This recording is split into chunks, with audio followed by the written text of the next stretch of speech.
On this day in 1969, Bobby Lennox scored a hat-trick as Celtic beat Hibernian 6-2 in the League Cup final.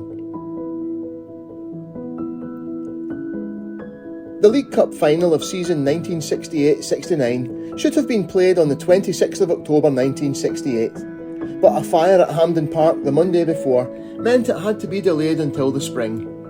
There were therefore 2 League Cup finals in the calendar year of 1969, and Celtic won them both.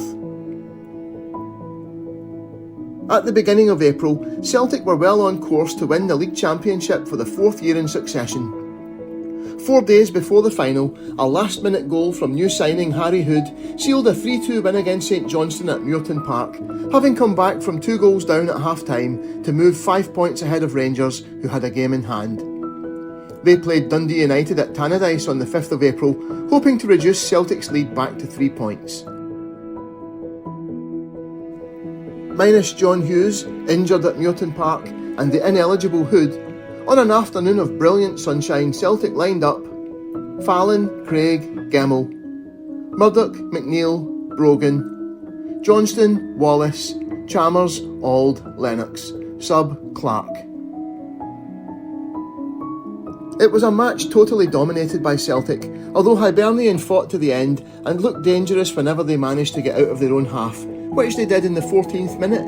Glyn Edwards writing in the Glasgow Herald of the 7th of April 1969. It all might have turned out so differently though, had Stevenson scored in 14 minutes, as he should have done. Marinello and O'Rourke had combined to give the left winger the time and the space with which to make a name for himself, and he took no advantage of either, recklessly thumping the ball into the side netting from 10 yards. Even by then though, Celtic were in full flow. Ger Henderson writing in the Evening Times of the 5th of April, "The speed of this Celtic team, even without that man of menace John Hughes, was far, far too much for Hibernian, although the Edinburgh players fought from the first minute to the last. But intelligence, fast as lightning passes, and the work of Jimmy Johnston had Hibernian destroyed inside 34 minutes." Despite the pressure, it took Celtic 23 minutes to open the scoring, with a brilliant shot by Willie Wallace after a Bertie Auld free kick into the box was cleared to the edge of the area. Wallace's first-time shot barely left the ground as it rifled past the startled keeper, who barely moved before it hit the back of the net, just inside his right-hand post. The second arrived 7 minutes later, with Bertie Auld releasing Steve Chalmers on the left wing. His cutback caused all kinds of problems in the box, and Auld, following up, finished it off himself, pouncing on a loose ball to shoot high into the net. Bobby Lennox scored the first of his hat-trick right on half-time.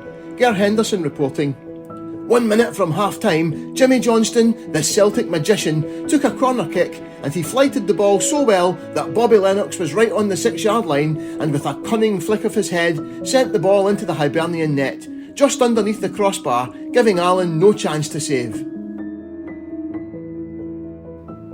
Celtic's 4th goal on 59 minutes was a classic Bobby Lennox strike. Bertie Auld moved forward menacingly from midfield. Lennox found space in the centre, and Auld's pass into his path was perfection. As the keeper came rushing out, Lennox sent the ball rolling serenely past him with a gentle tap with the outside of his left foot. Auld was involved yet again in goal number 5, again sending Chalmers into the box with a deft pass, and his cross was bundled in at the near post by Lennox, who looked almost apologetic for scoring a hat-trick. Jim Craig didn't score many goals, but he was on a spree this month. Glyn Edwards writing, "For the second successive Saturday, Craig too got into the scoring act. Coming up on the overlap in 75 minutes, he took Johnston's forward pass in his stride and whipped the ball home from the edge of the 6-yard line." Ger Henderson and Glyn Edwards disagreed over the most impressive Celtic performer. Lavish in his praise of Jimmy Johnston, Henderson wrote, "Apart from Jimmy Johnston, it is difficult to pick out any Celtic player for special mention. Every one of them was doing a job for his club to the very best of his ability, and there were 11 successes and no failures on this Hampden field." Edwards demurred. But Auld, more than any other, made this Celtic machine whir and click with inexorable precision. One deft pass here, another there, and off Celtic would go in pursuit of their next goal. Hibernian scored 2 goals in the last 10 minutes, the first a delightful outside of the right foot curling free kick from Jim O'Rourke, but they were no more than consolations as Celtic took the League Cup for a record 4th time in a row. The day got even better as news filtered through of Rangers' 2-1 defeat at Tannadice.